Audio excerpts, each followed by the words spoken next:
ایک انسان کی زندگی کیسی ہونی چاہیے، انسان ہوتا کیسا ہے. ایک بڑا دلچسپ واقعہ میں آپ کو سناؤں اور تقریر ختم کر دیتا ہوں، اس لیے کہ شاید میری بیٹری کی چارجنگ جو تھی لگ بھگ جواب دے رہی. دیکھیے انسان ہوتا کیسا ہے. حضرت ابو ذر غفاری رضی اللہ تعالیٰ عنہ کی جو زندگی تھی، حضرت عمر کے زمانے میں دو مسلمانوں میں لڑائی ہو گئی. ایک مسلمان کی اونٹنی تھی، ایک مسلمان کے کھیت میں چلی گئی. اب جب ایک مسلمان کی اونٹنی دوسرے مسلمان کے کھیت میں چلی گئی تو اس کے کھیت کا بہت سارا نقصان کر دیا، کھا لیا، نقصان کر دیا، کچھ بھی نہیں رکھا. معمولی سا کسان تھا، بڑا اسے غصہ آیا، کہا ارے میری کھیت کو اس کی اونٹنی نے اتنا نقصان پہنچایا، اتنا نقصان پہنچایا، سارا مال کا نقصان کر دیا، اب میں کھاؤں گا کیا. آپے سے باہر ہوا، پتھر اٹھایا، اونٹنی کو مارا، اونٹنی مر گئی. اب جس کی اونٹنی تھی وہ بھی معمولی سا انسان تھا، جب اسے پتا چلا کہ میری اونٹنی کو فلاں انسان نے قتل کر دیا ہے تو اسے بھی غصہ آیا، اس نے پتھر اٹھا کے اس آدمی کو ہلاک کر دیا. اس نے اونٹنی کو مارا، اس نے اس آدمی کا سر قلم کر دیا. اب معاملہ پہنچ گیا صدیق عمر فاروق کی عدالت میں.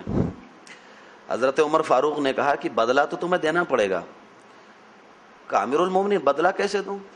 اس نے میری اونٹنی کو قتل کیا، بدلے میں نے اس کی جان لے لی، آخر میں کس چیز کا بدلہ؟ کہا نہیں یار، تم نے اونٹنی کے بدلے ایک انسان کی جان لے لی ہے، تمہیں قتل تو کیا جائے گا. کہا ٹھیک ہے امیر المومنین، اب اگر آپ کا فرمان عالی ہے تو سراخوں پر، مگر میں 3 دن کی آپ سے مہلت چاہتا ہوں، اجازت چاہتا ہوں. کچھ یتیم بچوں کی امانتیں میرے حوالے رکھی ہیں، ان کی امانتیں ان کے حوالے کر کے آ جاتا ہوں، اپنے معصوم بچوں کا آخری دیدار کر کے آ جاتا ہوں، اپنی اہلیہ محترمہ سے آخری ملاقات کر کے آ جاتا ہوں. اے امیر المومنین، میں آپ سے وعدہ لیتا ہوں کہ پرسوں سورج ڈوبنے سے پہلے میں آپ کی عدالت میں حاضری دے کر اپنے آپ کو پھانسی کے پھندے پہ چڑھ جاؤں گا. کہا ٹھیک ہے جاؤ، لیکن یہ تو بتاؤ کہ تمہاری ضمانت کون لے گا کہ پرسوں سورج ڈوبنے سے پہلے تم عدالت میں آ جاؤ گے.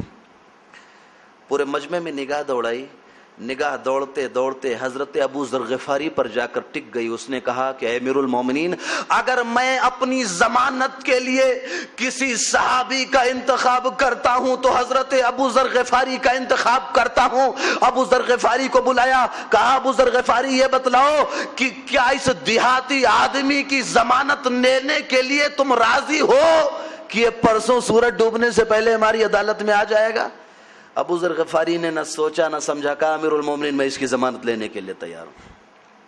ضمانت لینے کے لیے دیہاتی آدمی واپس چلا گیا. پہلا دن ہوا واپس نہیں آیا، دوسرا دن ہوا واپس نہیں آیا، تیسرا دن ہوا سورج ڈوبنے کے قریب ہے، سورج ڈھلنے کے قریب ہے، مگر وہ دیہاتی آدمی نہیں آیا. اور جب وہ دیہاتی آدمی عدالت میں نہیں پہنچا تو ضمانت لینے والا ابو ذر غفاری جیسی شخصیت، لہذا انصاف کا تقاضا تھا، عدالت کا تقاضا تھا کہ حضرت ابو ذر غفاری کو ضمانت لینے والے تھے، ان کو پھانسی کے پھندے پر کھڑا کر دیا جائے.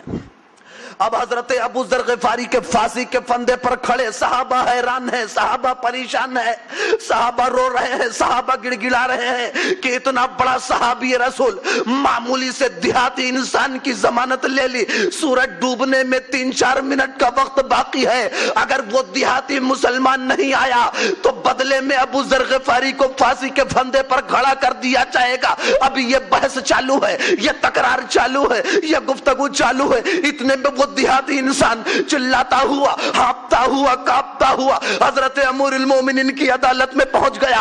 اے حضرت عمر فاروق، میں نے آپ سے وعدہ لیا تھا کہ سورج ڈوبنے سے پہلے آپ کی عدالت میں آ جاؤں گا. اے امیر المومنین، آپ نے اس دیہاتی اتنے بڑے صحابی رسول کو پھانسی کے پھندے پر کیوں کھڑا کیا ہے؟ ابھی تو سورج ڈوبنے میں 3-4 منٹ کا وقت باقی ہے اور میں آپ کی عدالت میں آ چکا ہوں. اب اس کی عدالت میں حاضری، صحابہ حیران ہیں، صحابہ پریشان ہیں، صحابہ غمزدہ ہیں کہ 3-4 منٹ پہلے اگر نہیں آیا ہوتا تو صحابی رسول کی جان جاتی۔ امیر المومنین نے بلایا، اس دیہاتی مسلمان کو بلایا، ابو ذر غفاری کو بلایا، دوسرے لوگوں کو بلایا، سوال ہو رہا ہے، جواب ہو رہا ہے۔ کہا دیہاتی مسلمان یہ تو بتا، تو نے یہ وعدہ کیا تھا کہ تیسرے دن سورج ڈھلنے سے پہلے، غروب ہونے سے پہلے آپ کی عدالت میں حاضری دے کر پھانسی کے فندے کو چوم لوں گا۔ اے دیہاتی مسلمان، نہ تیرے گھر کا کوئی ایڈریس جانتا، نہ تیرا کوئی عطا جانتا، نہ تیرا کوئی پتہ جانتا، نہ تیرا کوئی خاندان جانتا، نہ تیرے رشتہ دار کو کوئی جانتا۔ آخر تو وعدے کے مطابق سورج ڈھلنے سے پہلے نہیں آتا تو بدلے میں ابو ذر غفاری کی جان چلی جاتی۔ جب تیرے بارے میں کسی کو معلوم ہی نہیں ہے تو آخر تو نے عدالت میں آ کر ایسی بیوقوفی کیوں کی ہے؟ اس نے کہا تھا کہ امیر المومنین سن لیجئے، میں نے آپ سے تیسرے دن سورج ڈوبنے سے پہلے آپ کی عدالت میں آنے کا وعدہ کیا تھا، اور اے امیر المومنین اگر وعدہ کرنے کے بعد میں وعدہ خلافی کر جاتا تو دنیا یہ منظر اپنی آنکھوں سے دیکھ رہی ہے، دنیا یہ تانا دینا شروع کر دیتی کہ مسلمان وعدہ خلاف ہو گیا ہے، وعدہ کرتا ہے مگر وقت پر نہیں آتا۔ کہا اچھا تم نے اپنے وعدے کی پاسداری کی؟ ابو ذر غفاری کو بلایا، کہا ابو ذر غفاری یہ تو بتلاؤ، تم اتنے بڑے صحابی رسول ہو، نہ اس کے گھر کا ایڈریس معلوم، نہ پتہ معلوم، نہ عطا معلوم، نہ خاندان معلوم، نہ رشتہ دار معلوم، نہ گھر معلوم، نہ عزا قاری معلوم، جب تمہیں اس کے بارے میں کچھ پتہ ہی نہیں تھا تو آخر تم نے اس کی ضمانت کیسے لے لی؟ کہا امیر المومنین سن لیجئے، اتنے بڑے مجمع میں اس نے ضمانت کے لیے میرے نام کا انتخاب کیا۔ اے امیر المومنین اگر میں اس دیہاتی مسلمان کی ضمانت لینے کے لیے تیار نہ ہوتا تو دنیا یہ کہنا شروع کر دیتی کہ مسلمانوں نے مسلمانوں پر اعتبار کرنا چھوڑ دیا ہے۔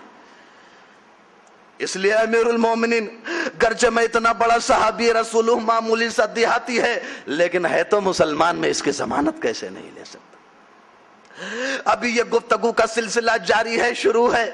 وہ باپ، وہ معصوم بیٹے جن کے باپ کو قتل کیا گیا، جن کی ہتیا کی گئی، جن کے سر سے سایہ ان کے باپ کا اٹھایا گیا، پردے کے پیچھے گھڑے دونوں کی گفتگو سن رہے ہیں۔ جب دونوں کی گفتگو ختم ہوئی تو عدالت میں چلانے لگے، امیر المومنین اس دیہاتی مسلمان کو قتل نہ کیا جائے، میں نے اپنے باپ کا خون ہی معاف کر دیا ہے۔ امیر المومنین غصے میں آگے، سکتے میں آگے، کہا یار تم عجیب بچے ہو، تمہارے لیے 3 دن سے عدالت بیٹھی، یہ دیہاتی مسلمان نہیں آیا، اتنے بڑے صحابی رسول کو پھانسی کے پھندے پر کھڑا کیا گیا، اور اب تم یہ کہہ رہے ہو کہ ہم نے اپنے باپ کا خون ہی معاف کر دیا ہے۔ کہا امیر المومنین سن لیجئے، مقدمہ آپ کی عدالت میں ہو رہا ہے، سماعت پوری دنیا کر رہی ہے، پوری دنیا اپنے نگاہوں سے دیکھ رہی ہے۔ اے امیر المومنین اگر میں نے اپنے باپ کا خون معاف نہ کیا تو دنیا یہ تانا دینا شروع کر دے گی کہ مسلمانوں نے مسلمانوں پر احسان کرنا چھوڑ دیا ہے۔ اس لیے امیر المومنین میں نے اس مسلمان پر احسان کیا، اپنے باپ کے قاتل کو ہم قتل ہوتے نہیں دیکھنا چاہتے۔ ایک مسلمان کی شان ہوتی ہے، ایک مسلمان کی زندگی ہوتی ہے، ایک مسلمان کا معاملہ ہوتا ہے۔ اللہ رب العزت سے دعا ہے اللہ تبارک تعالی ہم تمام مسلمانوں کو اس دنیا میں جب تک زندہ رکھے، قرآن و سنت کی عملی تفسیر بن کر زندہ رہنے کی توفیق عطا فرمائے۔ الہ العالمین ہم تمام مسلمانوں کو جب تک زندہ رکھے، صحیح اسلام پر قائم رہنے کی توفیق عطا فرمائے۔ رہے نہ رہے پر یہ دعا ہے مولا، نزاع کے وقت سلامت میرا ایمان رہے۔